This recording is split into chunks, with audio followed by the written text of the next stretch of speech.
Naman, hi. Yan si Ma'am. Kami naman Paris dito, no, sa Baisa Kanto. Kasama ko si Eric TV.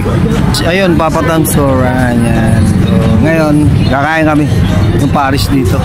Pag-ingay mga kayaw-yaw. So ngayon, kakain kami ng Paris dito sa may Baisa. Ayan po ang location niya, Quirino Highway. Katapat ko siya ng Watson Pharmacy. Ayan po, no. So sabi daw nila, masarap daw ang Paris dito. Ayan, no.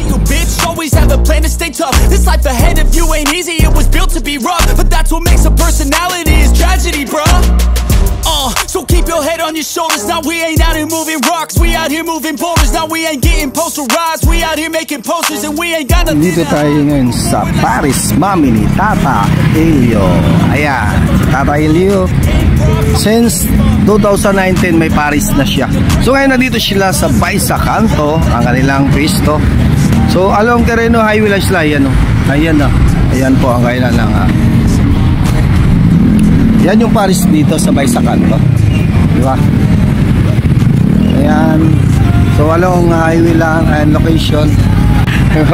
Ayan po. Ayan na. Location niya is harap lang siya ng Watson Pharmacy and Baisa Quirino Highway. Yan. Sa panood din sa Eric TV, ang batang may laban, Lucky Suburban. Ma'am, hi ka man ako. Hi. Yan si Ma'am, ating ano. Gusto niyo kumain dito ng Paris, mami dito lang sa Baisa Kanto. Oh, mayroon pang ano rito. Ayan. Oh, hindi kang magpaano rin, mga shake dito. So, okay, panalo din sa area. Magdamag to, no? Lalo na sa mga bikers diyan. Pwede kayo rito magtambay.